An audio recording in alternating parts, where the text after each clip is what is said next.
Assalamu alaikum wa rahmatullahi wa barakatuh. 皆さんおはようございます。Good morning, everyone. Thank you for joining us, my dear brothers and sisters. How are you? 皆さん、お元気ですか？いいです。感謝だ。今日も一日長いですが、よろしくお願いします。では、始めましょう。Bismillahirrahmanirrahim. Jaya Managitaki Allahによって、Alhamdulillahi Rabbil Alamin. 我らが主は何をすべての称賛がありますように。وأفضل الصلاة وأتم التسليم على سيدنا محمد وعلى آله وصحبه أجمعين. 我らが主と者ムハンマド様とそのご家族と全員に最高の祝福と平安がありますように。اللهم علمنا ما ينفعنا. どうか私たちに役立つものを教えてください。وانفعنا بما علمتنا. 今まで教えてくださったものを役立たせてください。وزدنا علما وعملا متقبلا يا أرحم الراحمين. どうか私たちの知識を高め、あなたに受け入れし行いを止ませてください。では、本日最初の講義は、トータル通算で言いますと7つ目の授業となりますけれども、ハディス学入門となっております。So the first lecture for us today is among the total 12 lectures, it's 7th lecture under the theme of Introductions to the Science of Hadith. Before getting into the core questions, what is the Hadith, by the way? Can any one of you remind us? 本題に入る前に、ハディースとはそもそも何でしょうか？いきなり、ハディースというですね、いわゆるイスラムの専門用語から入りますけれども、ハディースってそもそも何でしょうか？ハディース学に入る前に、ハディースって何でしたか？どなたかリマインドをしていただけると嬉しいです。ハディースというのは、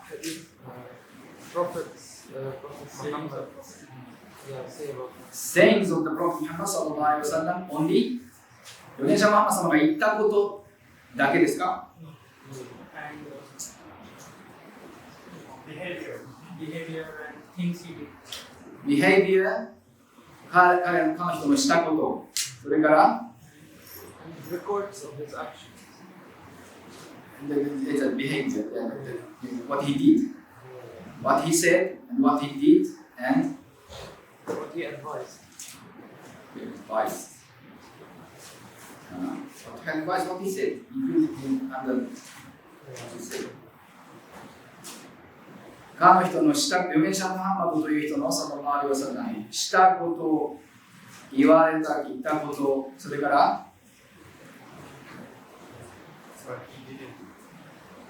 He didn't do? Really? All of them are recorded?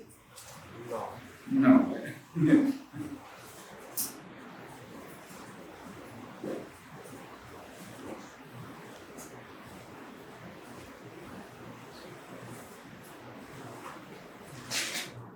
Any voices from the sisters? Allah 啓示はそもそも、コルアンとは別に預言者ムハンマド様が言われたことも啓示とみなされるとも言われます。というのは、アウドナシャタラズワマヤンティファニハワインワインナワヒミユーハとアンナーがおっしゃるんですね。かの者は、その預言者ムハンマドはその場合でそんな自分勝手なことを口にはしなかった。そうではなくて、掲示された啓示を言われたんであると、クラーンにもあるわけです。ハディースというのは、預言者ムハンマドという人のサラマーアリウサラム、言ったこと、したこと、認めたことです。自分はしなかったけれども、他の人がするのを、まあいいよと認めたことですね。それから、ハディース学に関わるハディースとしては、かの人の人となりです。どんな姿形をしておられたかとか、何を好まれたとか、そういったことまで入ってきます。かの人の言われたこと、されたこと、認められたこと、人となり姿形や好みですね。言ったこと、したこと、認めたこと、人となり、好みを含む人となりです。So, the Hadith, what is Hadith? Hadith is what the Prophet Muhammad sallallahu alaihi wasallam said and did and approved. Approved, which I mean, he didn't deny.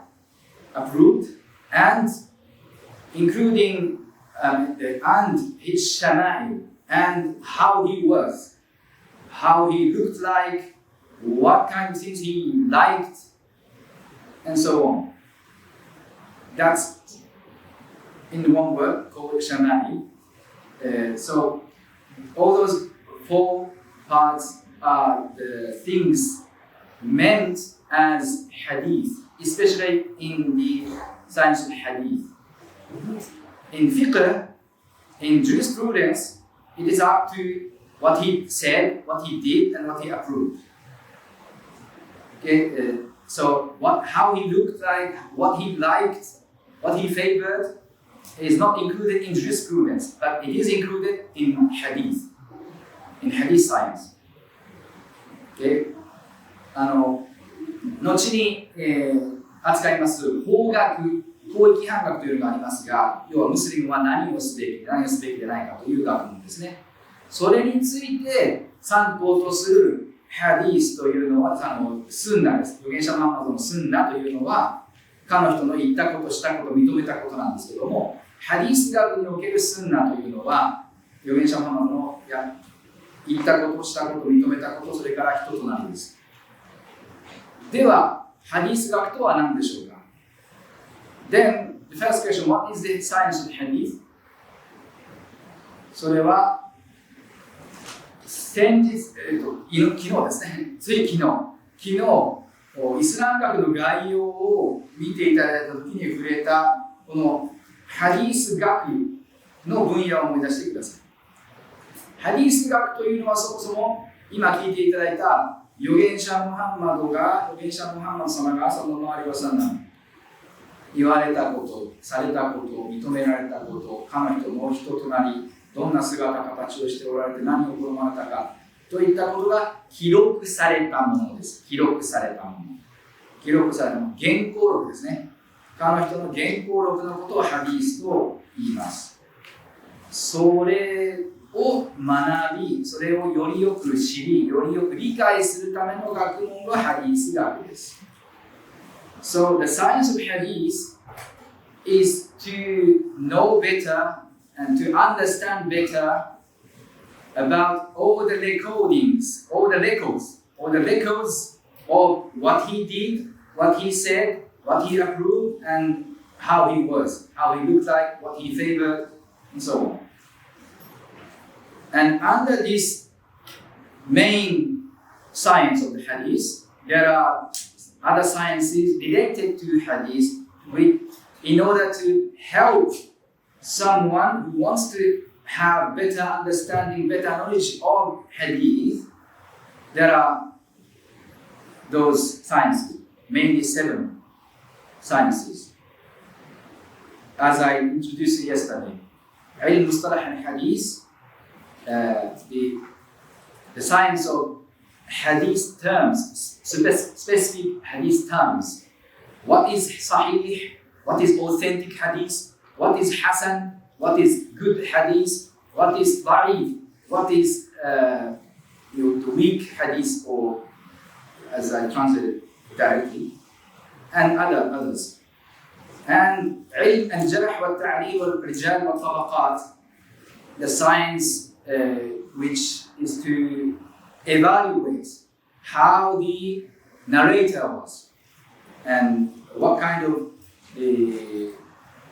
life the narrator spent and so on. It takes time. So, なので、ハディース学というのは原稿録、預言者ムハンマドさんの原稿録をサラッラーアリワサラムよりよく知り、よりよく理解するための学問なんですけど、その助けとして昨日紹介したこれらの学問があります。2つ目、What role of contribution could the expert of the science of hadith play? これについても昨日少し言及しました。So the second question, hadith 学に、何言ってるのですね。ハディス学に精通した人はどんな役割を果たし得るのか、これも昨日少し触れましたけれども、思い出してください。ハディス学者というのはどんな立場、どんな役割を果たし得る人でしたか？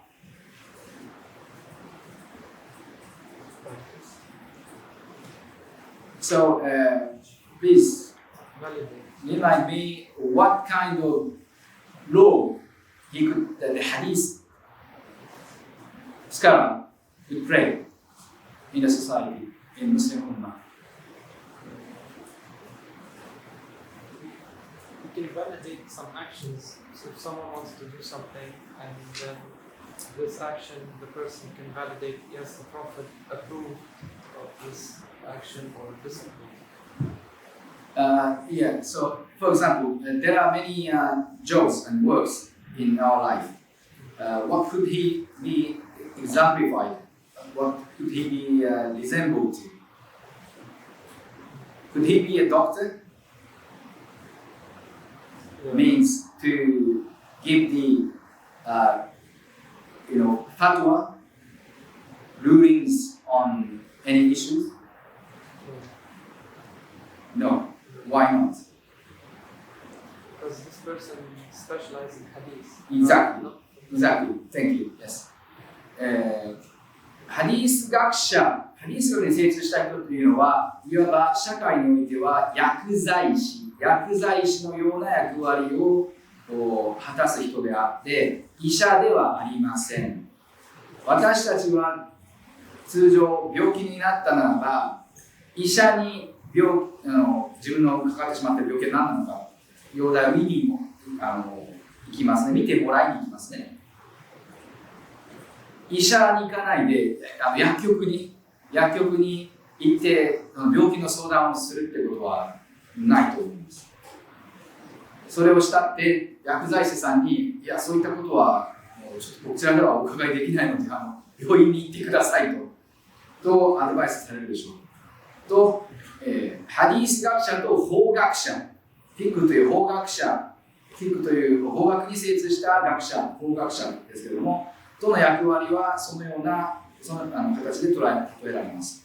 法学者は医者ですけれども、ハディス学者は薬剤師なわけです。ですから、あくまでもハディスはどんなハディスがあって、そのハディスはどんな評価がされていてということには精通していますが、すべてを網羅的に理解してとある特殊な命題に対してだからこういう行動が必要だからこういう定めが与えられてしかるべしというような法判断ですね。法的な見解を導き出すというファトワというんですけれども、それはハディス学者がすべきことではないんです。本来はあくまでも法学者の仕事である。So, the role of the Hadith expert is, as I explained to you yesterday, pharmacist, like the pharmacist, not like the doctor. The doctor is jurisprudence scholars, experts are the ones who are resemble to the doctors, who can give the jurisprudence advice, fatwa to the people, not the hadith scholar. Hadith scholar is the expert in what kind of hadith is there and this hadith is evaluated such and such and so on and so on. However, the challenges of our time,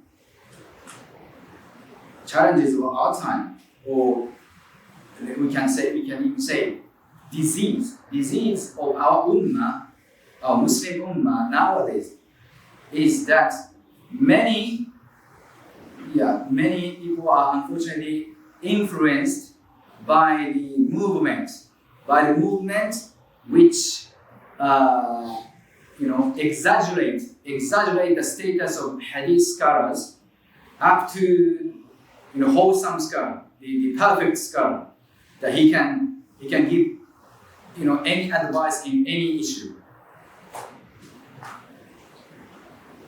which is wrong, which is not his job.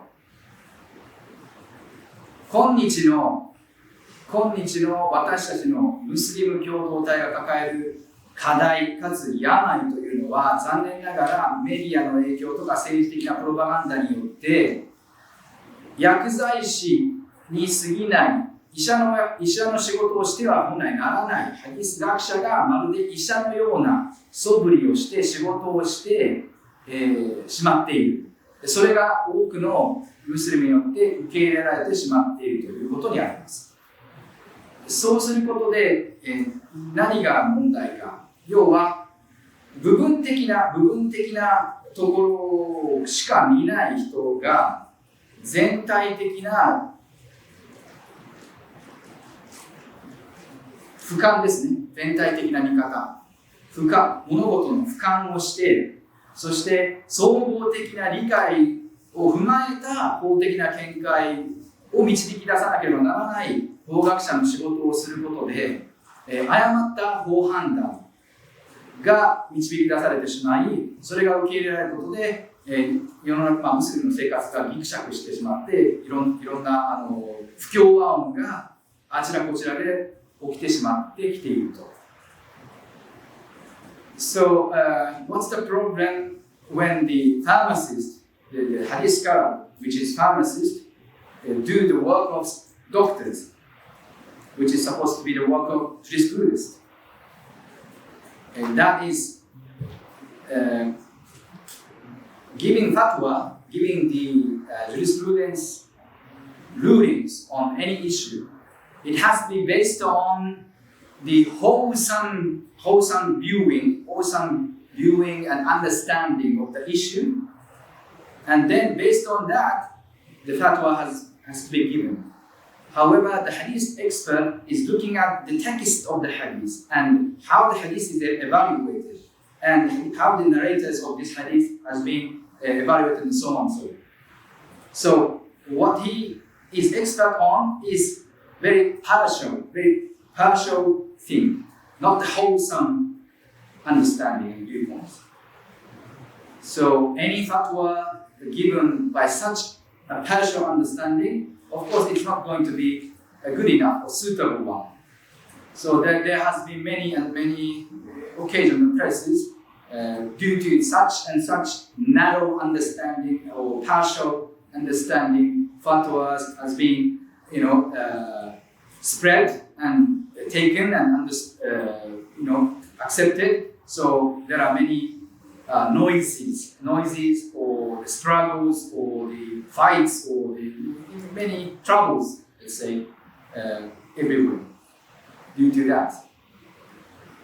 And what I would like to stress on the point is that this is the science of Hadith. Hadith is what? Hadith is something related to the Prophet Muhammad sallallahu alaihi wasallam. And how was the Prophet sallallahu alaihi wasallam? Prophet Muhammad sallallahu alaihi wasallam was the mercy to the whole world, wasn't he? 最後に一つ付け加えておきたいのは、このハディス学というのは何をそもそも扱う学問ですか？ハディスです。ハディスというのは預言者ムハンマド様の言ったことしたことを認めたこと、彼の人の人となりを伝える原稿録です。つまり誰と関わる学問ですか？預言者ムハンマド様と関わる学問です。そして彼の人はどんな人でしたか？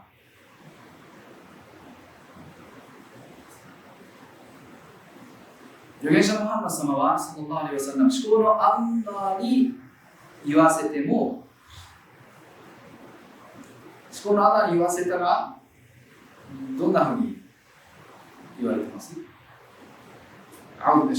？وَمَا أَرْسَلْنَاكَ إِلَّا رَحْمَةً لِلْعَالَمِينَ 我らはそなたを、つまり預言者ムハンマドです。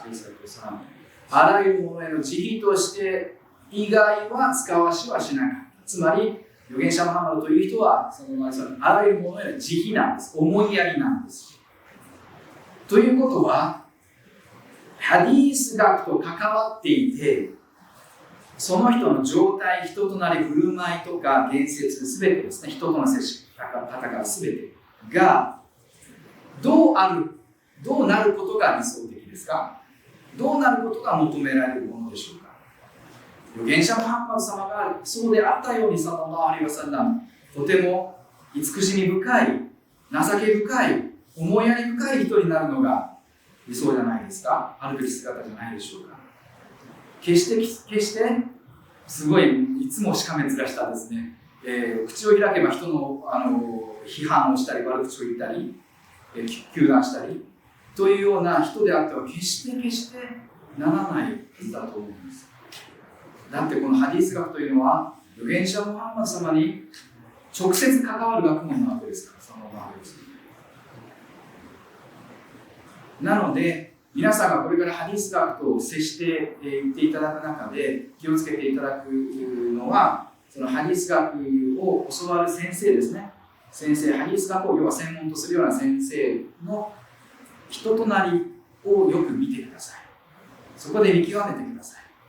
この人は本当にハディース学の本当の意味でのエキスパートの精通者なんだろうか。本当の意味での精通者であったら、今申し上げたように、かの人が預言者ムハンマド様がそうであったように、サラッラーアレイワサラム、慈しみ深い、思いやり深い人であるはずなんです。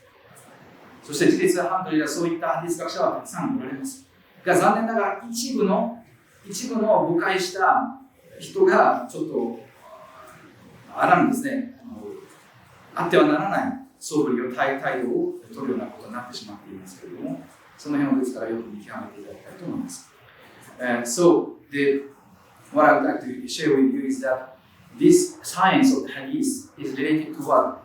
To the hadith of the Prophet sallallahu alaihi wasallam. It is related directly to the Prophet sallallahu alaihi wasallam. That means, and how he was the mercy to whole worlds. So the ideal way or how this hadith scholar should be, and what is the requirement of how the hadith scholar, hadith expert should be, is very clear enough that he should be closer and closer to how the Prophet Muhammad sallallahu alaihi wasallam was, right? In terms of his mercy to the whole world. Because he was so. That's why when you, inshallah, go on and further your study in hadith science, please bear in your mind, remember it well, please, to whom you learn this science of hadith from. If the scholar in front of you, who is expert in hadith science, if his character was soft and humble and merciful, then please learn well from him. He is the true hadith expert. But if he was such a person that although he seemed to be hadith expert, but his character is very nasty, always, giving, criticism against many others and so on, then leave him alone. And be away from such a person. Because how he is, his character is testifying that he is not an expert in hadith, which is related to the Prophet Muhammad sallallahu alaihi wasallam. وقال هذا استغفر الله لكم فاستغفروه إنه Yes. Yes.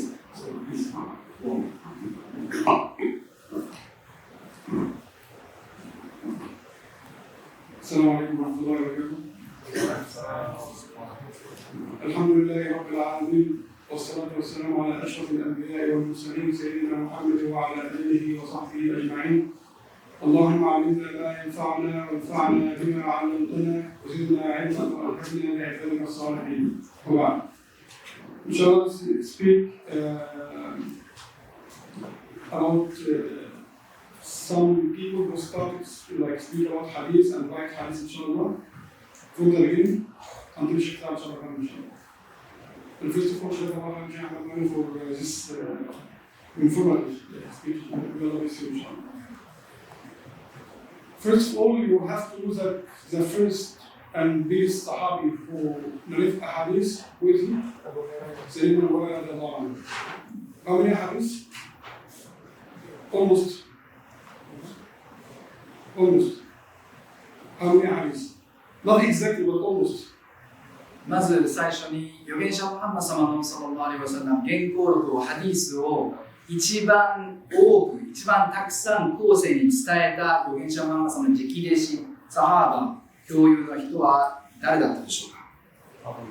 アブ・フライラさんですね。いくつ伝えました？いくつハディースを伝えています？ 5000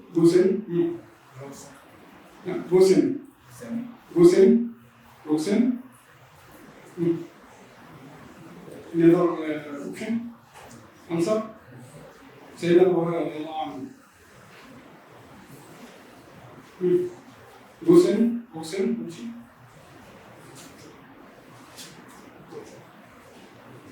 5,000? Okay. 6,000? It's 5,372. Again, 5,372.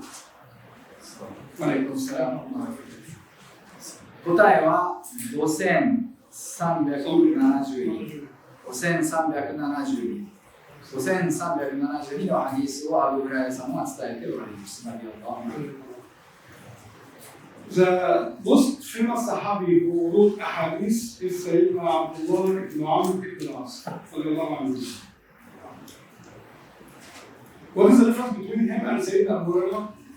Sayyidina Abu Hurairah said, I was the most person who narrated a hadith from the Prophet Muhammad, but Sayyidina Abdullah ibn Amr ibn As was better than me. Why? Just one thing only. كان يكتب ولا يكتب.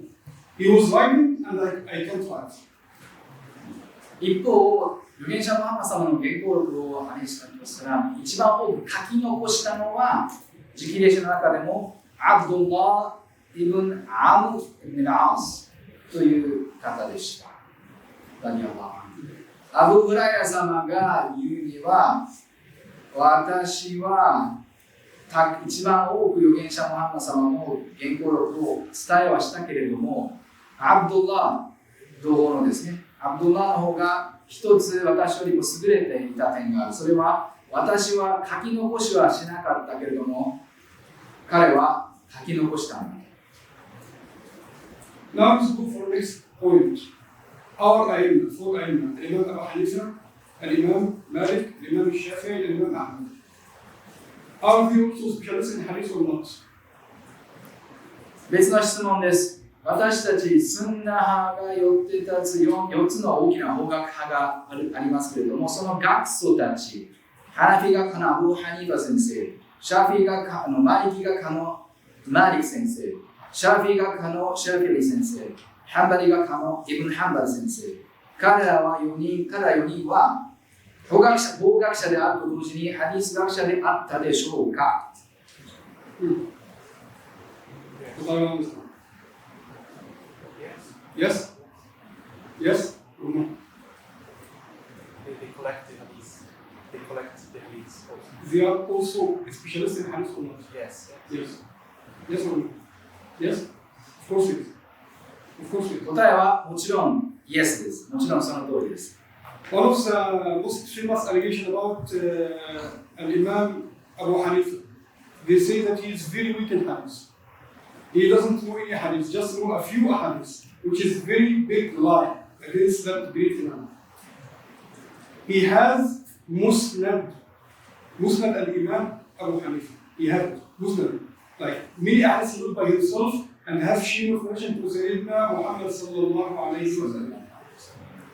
最近残念ながら自分の身をわきまえない分不相応な人が公の場で、SNS 全盛期ですから誰でも情報発信できるようになってしまいましたので、公の場でこの偉大な先達の学者であったアブ・ハニファ先生に対して批判の声を上げている輩が現れてきてしまっていますけれども、そういった輩の言うセリフの一つには、アブ・ハニファ先生、その人は先生なんて言わないんですけど、アブ・ハニファはハディースという学問分野においては非常に弱い人だったというような教団をするわけです、批判をするわけですが、事実はどうかといえば、これは全くの嘘なんですね。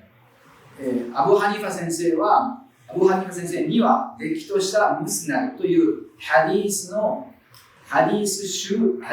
収録集、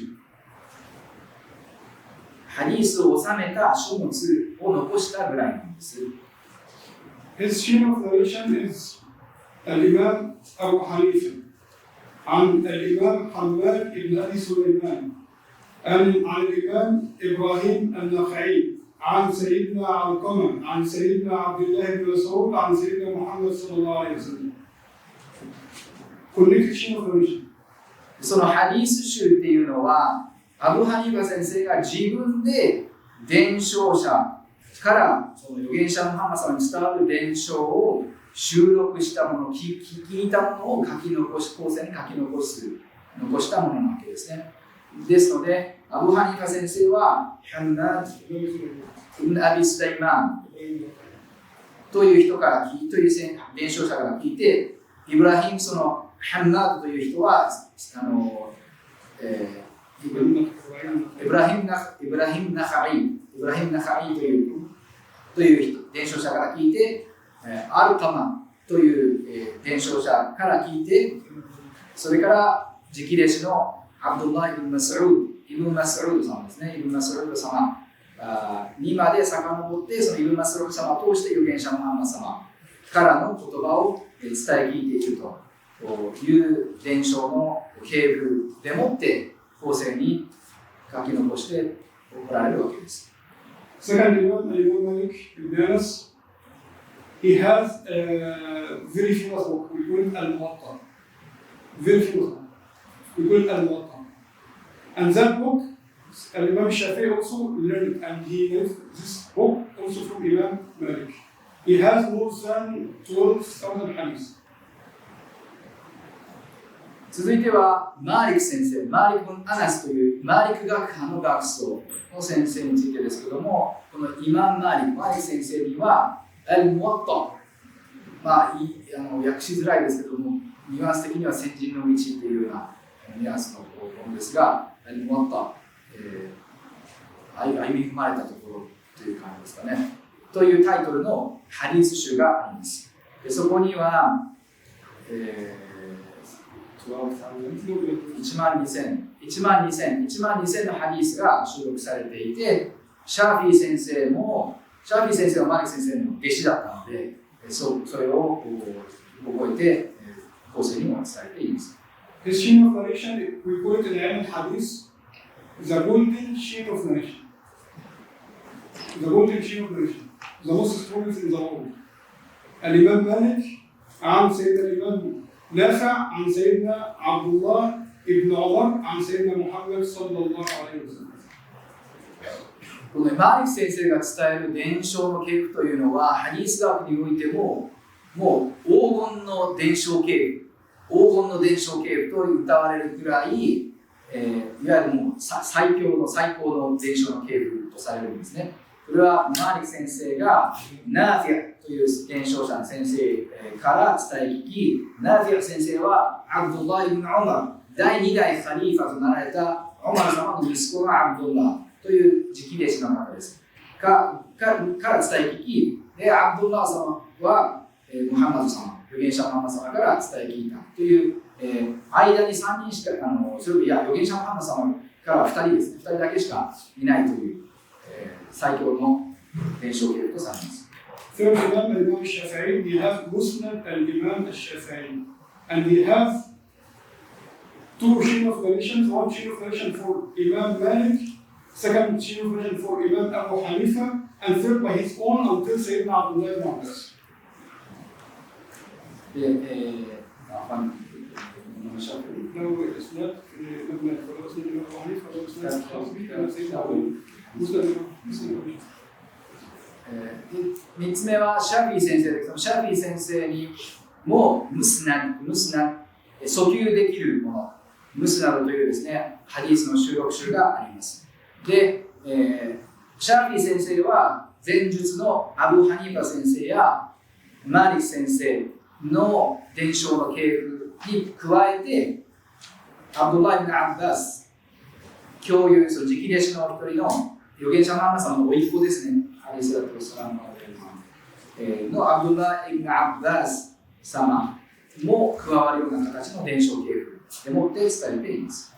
We have fourth Imam, Imam Ahmad ibn Hanbal, who is a student of Imam Shafi'i, direct student. And Imam Shafi'i is a direct student for Imam Malik. And even also direct student for the students of Imam Abu Hanifa. Imam Ahmad ibn Hanbal, he have Musnad, he said that by himself that I chosen my Musnad, which is more than 40,000 hadiths, among 750,000 hadiths. You can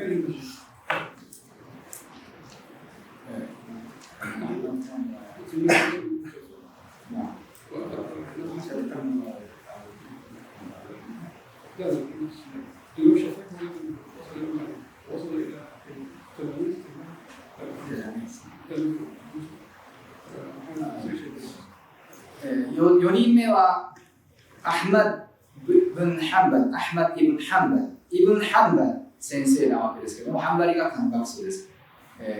あの人にはやはり同じくムスナ、という訴求できるものというハディース集があります。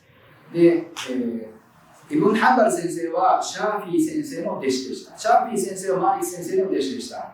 で、マーリク先生はアブ・ハニファ先生の直弟子、皇帝の弟子でしたということで、そもそも4人の先達大イマームたち自身がいわゆる師弟関係にみんなあったわけですね。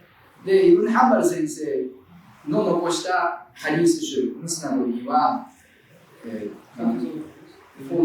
万のハディースが収録されていて、でそれ自体が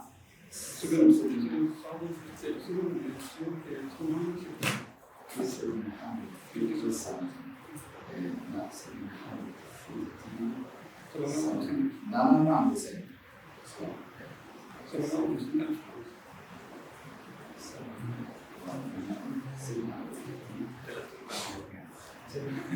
75万ですね。75万のハディースから75万の伝承です。75万の伝承から4万を選抜したと。えりすぐって残したっていうんですね。Then we have like we call it al-kutub as-sihah as-sitta, the 6 important book in Hadith. First, Sahih al-Bukhari. You know al-Bukhari? You know. Okay. He is the most, he is number one. His book is number one authentic Hadith in the world. So they say, or let's say, after Quran, nothing is authentic more than Sahih al-Bukhari. He chosen his book among 600,000 hadiths. More than 600,000 hadiths. He chosen his Sahih, which have more, like ulama have different opinion about how many hadiths inside his book. Some of them say it's 7,275, and some of them have say 7,500, according to the Shaykh information. 皆さん、ハディース学を扱う、ハディースに触れる中で、ハディースの6大聖典集というのを聞いたことはあるでしょうか。ハディース集には様々なものがあるんですけれども、その中でも6大聖典集、六法全書じゃないですけども、6大聖典集というのがあります。で、その6大聖典集の筆頭に挙げられるのが、アル・ブカーリという、学者が、ハディース学者が収録した新聖集というもので、それにはそのハディース、ブカーリ先生は60万のハディス伝承の中から襟に襟すぐって、諸説あるらしいんですが、どうカウントするかで異なってくるので、一つは7275収録されているという説もあれば、7500という数が収録されているという説もあります。Second,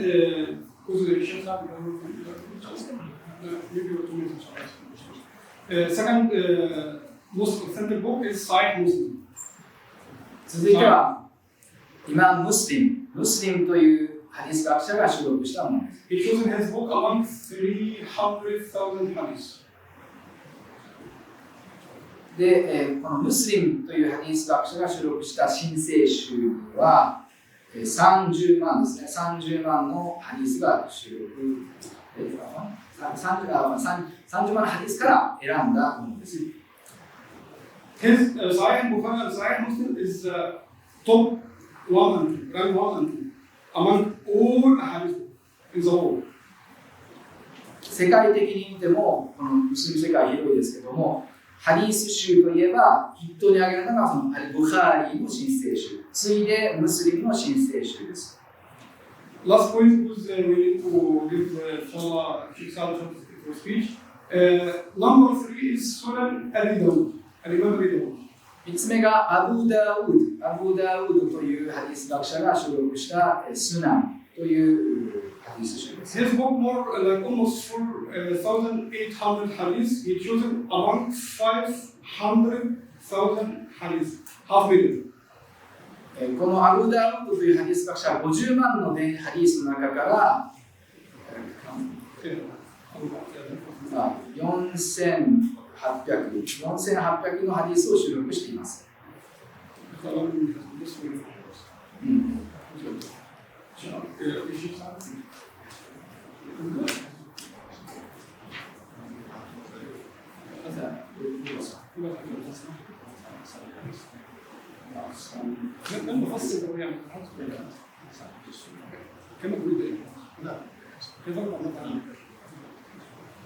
السلام عليكم ورحمة الله وبركاته. الحمد لله والصلاة والسلام على رسول الله. اللهم صل وسلم وبارك على سيدنا محمد وعلى آله وصحبه أجمعين. اللهم انصر الإسلام والمسلمين ويسر أمورنا وفرج عنا همومنا وهمومنا وحقوقنا وارض عنا وأرضنا رب العالمين. اللهم بارك عز الجمع واجمعنا اللهم في جنتك وفي مستقر رحمتك كما جمعتنا بنا على طاعتك آمين يا رب العالمين. So inshallah, because I have time, I will speak about quickly few points, important points regarding to Ilm al-Hadith. So what's Ilm al-Hadith? Ilm al-Hadith is the knowledge of Hadith as Shaykh Ahmad explained and Shaykh Salah. So the first point that presenting the Sunnah. We all know that Al-Quran is very, I'm looking also for Hadith of the Quran.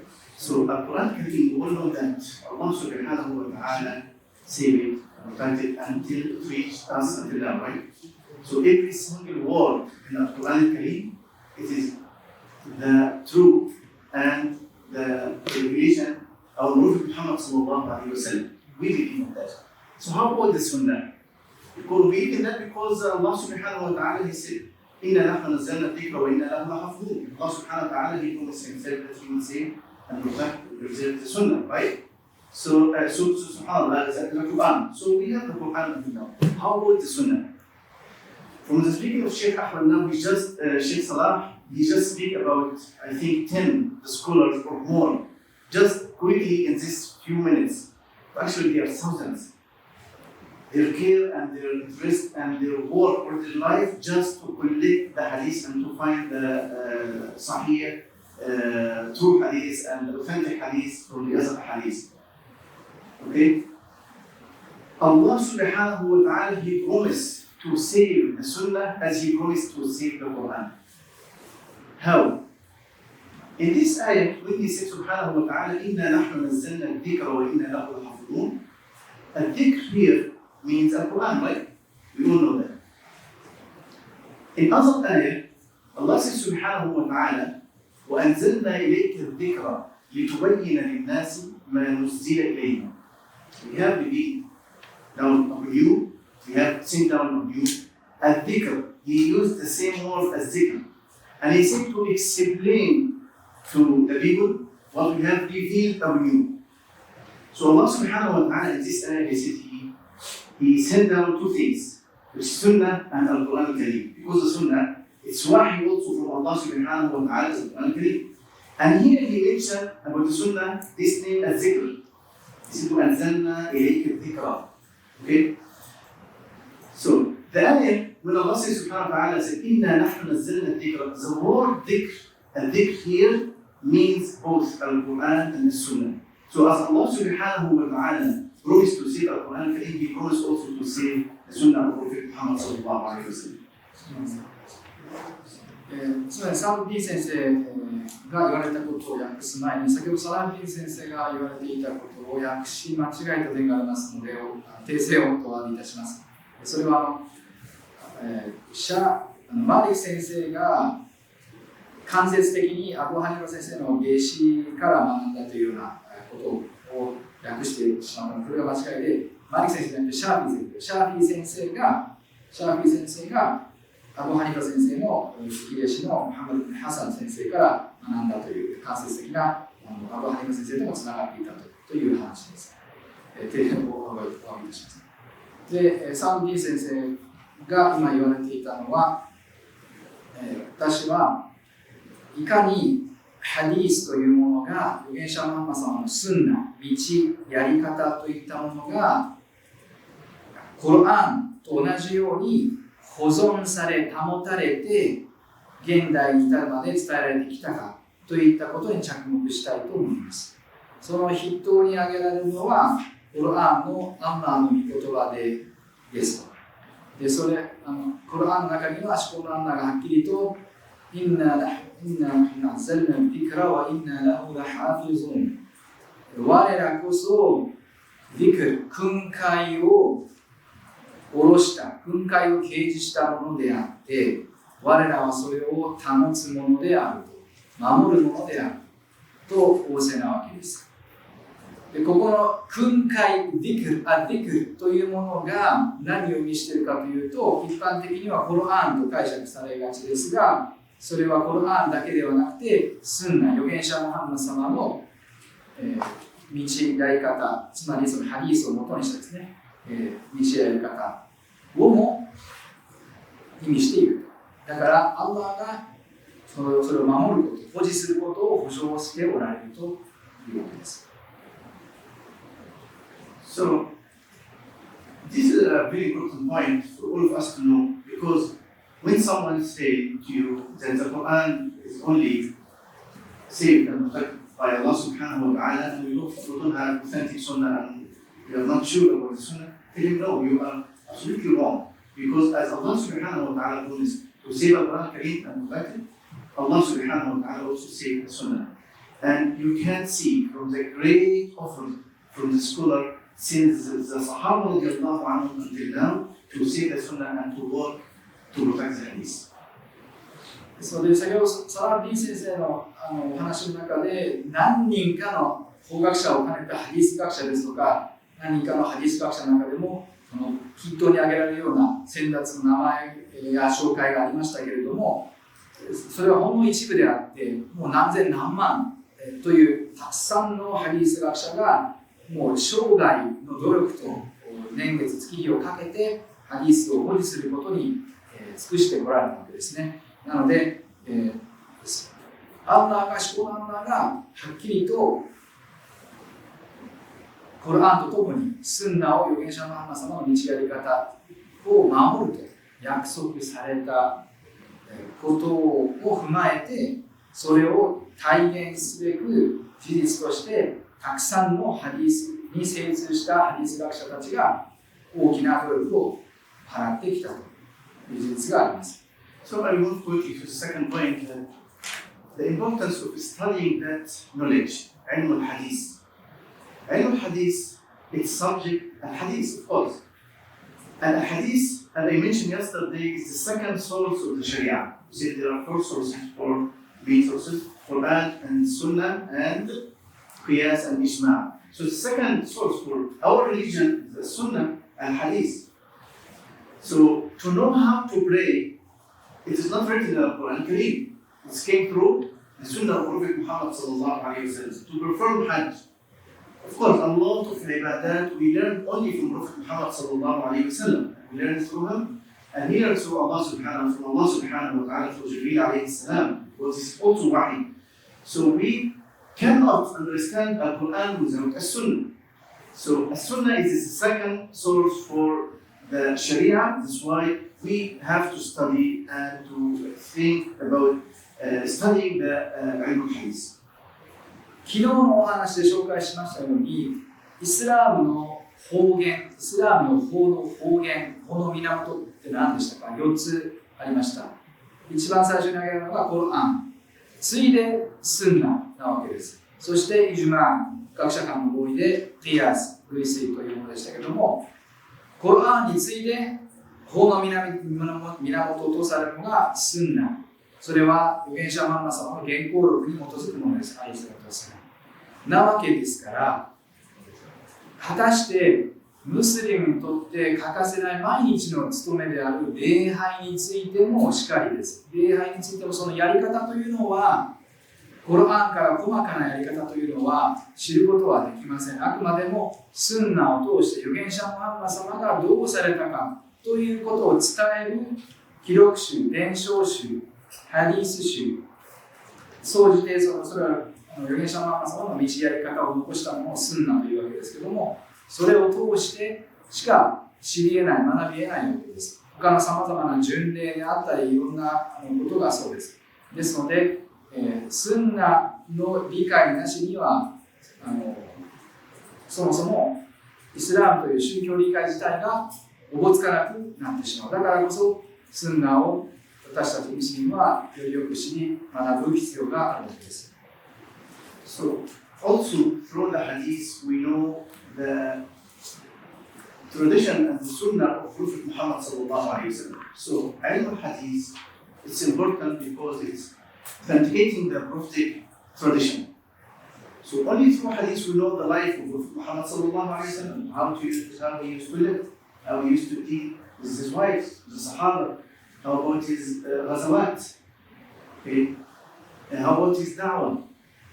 All of this only comes through the Sunnah of Muhammad sallallahu alaihi wasallam, which is Hadith. Most of them actually give the same meaning or a little bit different, but it is not our subject now. So Ilm al-Hadith, authenticating the Sunnah and the life of Prophet Muhammad sallallahu alaihi wasallam. So we know him through his Hadith.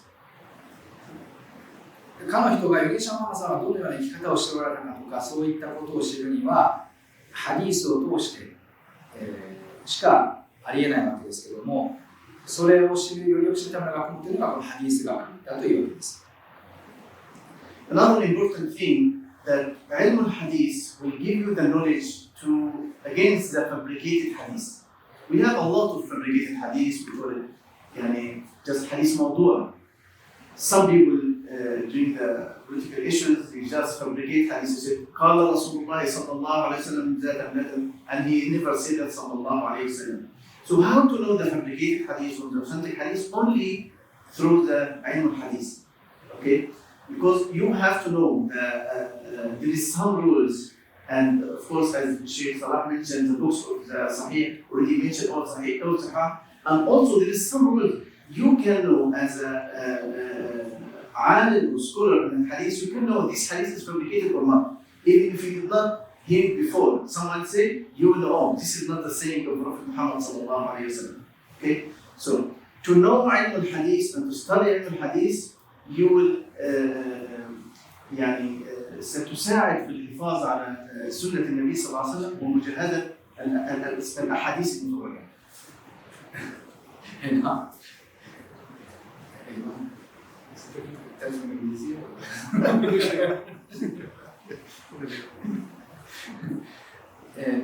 それでハディス学を通して預言者ムハンマド様がどんなことをされたか、どんな人だったかっていうことを知ることができるわけですけども、加えてハディス学を通して知ることができる大事なことというのは、残念ながら歴史上の事実としてイスラームの勢力がアラビア半島の一地域から始まったものではあったんですけども、それが瞬く間に良言の日のごとく世界の半分に至るまで広まっていきましたね。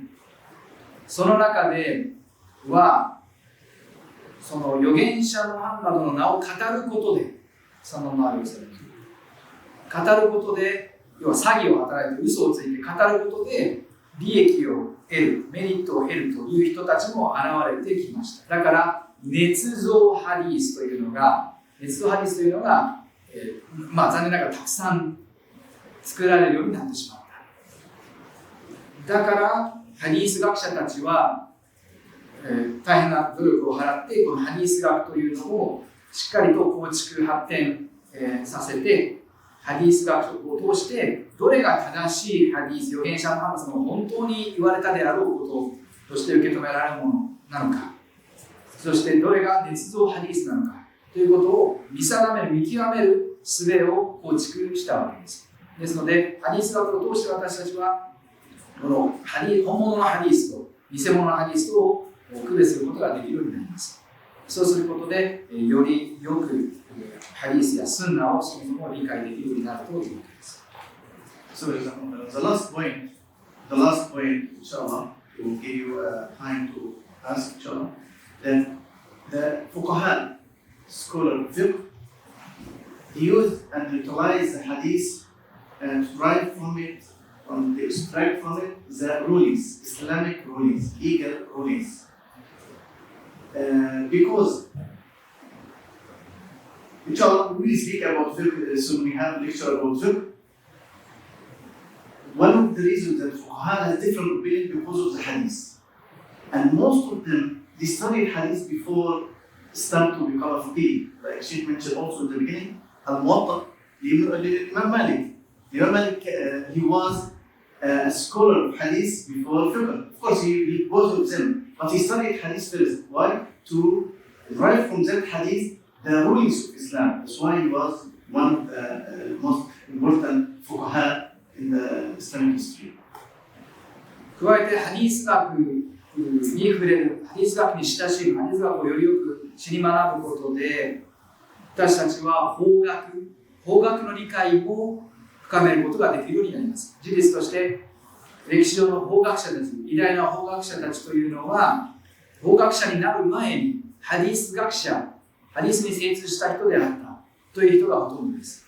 例えば先ほど名の挙げられたマーリク先生、マーリク・アナス先生、マーリキ学科の学祖、マーリク先生は、ハディース学者、ハディースに精通した上で法学の法理論を構築され、法学者として、たくさんの活躍をされるようになったと。ですので、ハディース学の理解を通して法学的な見解をしっかりと深めることができるというわけです。そのまま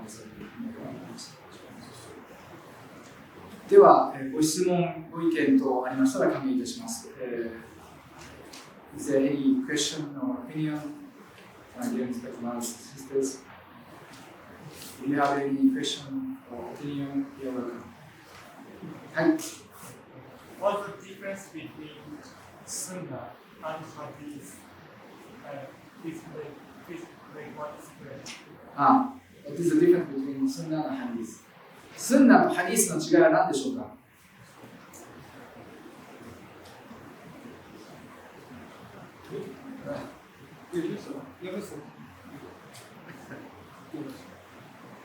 ？Jazakallah khairan. But I'm wondering, today you're asking English. In one night you learned English with you, mashallah. Tomorrow, inshallah, you can ask me. Maybe tomorrow you will ask in Arabic, yeah. So, mashallah, jazakallah khairan. So, both of them are the same. Okay? But this is a little bit different in other opinions that hadith, the saying of Prophet Muhammad sallallahu alaihi wasallam, the saying, قال رسول الله صلى الله عليه وسلم إنما الأعمال بالنيات. This is hadith. Okay? He said, And the Sunnah, his life, is the actions of Prophet Muhammad sallallahu alaihi wasallam. The way to life. يعني for example, كان رسول الله صلى الله عليه وسلم he was used to raise his hand while he saying Allahu Akbar. Okay, this is Sunnah. So that's why we don't pray with Allahu Akbar. So the Sunnah, you can say this is the actions of Muhammad sallallahu alaihi wasallam, and the Hadith is the same of Prophet Muhammad sallallahu alaihi wasallam. Just a little bit different. スンナとハディースは同じだということもできますけども、まあ、多少違いがあるということもできます。それはどんな違いかといえば、例えば、行いは心持ち次第、気持ち次第であるというようなハディースがありますけども、それはいわば預言者マンさんが言われたことのお言葉なわけですね。なんですけども、スンナというのは、それを預言者マンさんがどのように礼拝をしておられたかという行いを元にしたものです。なので、スンナはより行いに重きが置かれる。ハディースはより言葉に重きが置かれるといったことが言えます。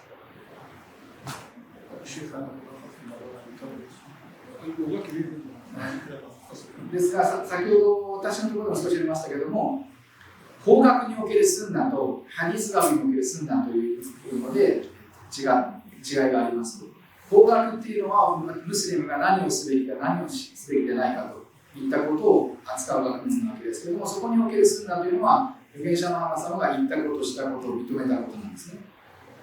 なぜって、私たちムスリムはかの人の人となりが姿形が、例えばかの人は満月の夜輝く美しい満月よりも美しいお人でしたとか、一番美しいお人でしたとか、一番素晴らしい人でしたとかといういろいろな伝承があるわけですけども、かの人その姿形とか真似しようとしたってできっこないですから、だからスンナには法学では入らないわけですね。でもハディース学においてはハディース学は特に預言者マハマ様に特化した学問なので、この彼女の人となり、といったこともスンナに含めるんです。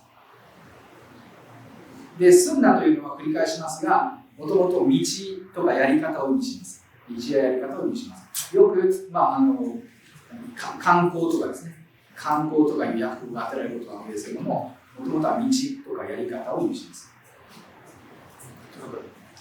So we were discussing the different mazhab, the Hanafi, Maliki, Shafi'i, Hanbali, and we know that there's some difference in interpretations of few things, and some Maliki or Hanafi they do some extra things. How can someone, especially as a Muslim, when interacting with other Muslims, what is the approach? They are all correct, but how can someone find? Can you follow everything, or can you select some particular things? Yeah, I think you finished that question. Okay. Yes, Jazakallah.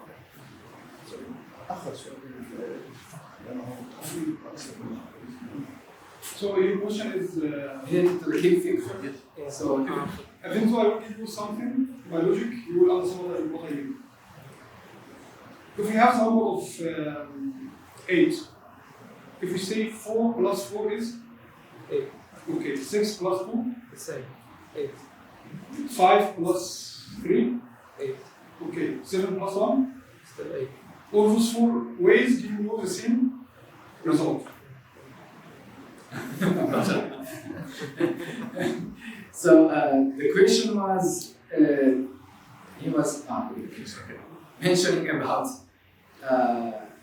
what madhab, what school of the jurisprudence we should take between the existence of few differences between them, right? Then the answer was just like Shaykh Salah said. You understood? So it means it doesn't matter what school you take, as long as the result is the same. Okay. 質問はどんなだったかと言いますと、4つの法学派があるというわけですが、実際には私たちムスリムはどの学派を選べばよいのでしょうか、どの学派に従えばよいのでしょうかと、多少の違いがあるということなので、それに対する答えは論理的、手短な論理を用いた答えだったんですけども、8になる数式があります。4たす4も8ですね。6たす2も8ですね。7たす1も8ですね。5たす3も8ですね。So one is different, but the result is same. ということは、その8になれ、みんな8になるわけですよ。だから、どの学派を選んでもいいですよっていうことが言いたいわけです。その答えが、導かれる答えが同じであれば、どれをとっても問題ありません。Inshallah, we have a lecture on we will cover this point, inshallah, with more details. では、皆さん、よくスンナはやった方がいい、罪にはならないけどやらなくてもいいというふうに、教えていただいてるんですが、それはどう捉まえた方がいい？どうやらないといけないという義務とやった方がいいよっていう努力義務。努力義務ですね。努力義務というか、感覚をスンナと、これも法学についての授業の中で答えたらいいかもしれませんけど、あくまでもスンナというのは勧められているものです。だから絶対やらなきゃいけないわけじゃありませんけど、勧められています。でもじゃあどれくらい勧められているのっていうところが気になるんだと思いますけれども、それは、要は、スンナは私たちに許されている選択肢の中でも最良の選択だと思っています。なぜって預言者ムハンマド様という人は思考のアンナーに最も愛された人間なわけですから、その人が選んだこと、好んであえてしたこと、されたこと、習慣されたことというのは、ABCD、EFG とあったら選択肢がいくつもある中で、預言者ムハンマド様が選んでしたことなので、その選択というのは選択肢としてはどれも許されてはいるんですけども、数ある選択肢の中でも預言者ムハンマド様が選んだことというもので、つまり思考のアンナーに最も祝福される、読みされる選択になると。だからそれを望む人は、それを積極的に得ようという人は、スンナを積極的に真似ようと、取り入れようとするわけです。Yes, thank you. The time is over. So, inshallah, our next session will be starting from 11:15. Inshallah, 11:15. 11時15分から次の授業としたいと思います。少し休憩を取ってください。As for those who wish to listen to the translation of what he asked, please take your rest. His question was, I know that I have been told that Sunnah is something recommended. It's not obligatory, but something recommended. But up to what extent? So I answered that Sunnah, yes, that's right, your understanding is good. Sunnah is not obligatory, but recommended thing. But up to what extent? I mean, how it is recommended? Take it as Sunnah. Take the Sunnah as choices of the Prophet Muhammad sallallahu alaihi wasallam among many choices. Among many choices which are okay for us to take. Since the Prophet Muhammad sallallahu alaihi wasallam was the best creation of the creations and most beloved to Allah subhanahu wa ta'ala.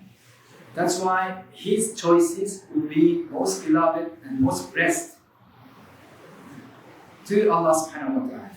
That's why whoever will wish to gain that blessing and love from Allah subhanahu wa ta'ala by daily choosing what the most beloved to Allah chose. sallallahu alaihi wasallam, such people would positively try to follow the sunnah. No.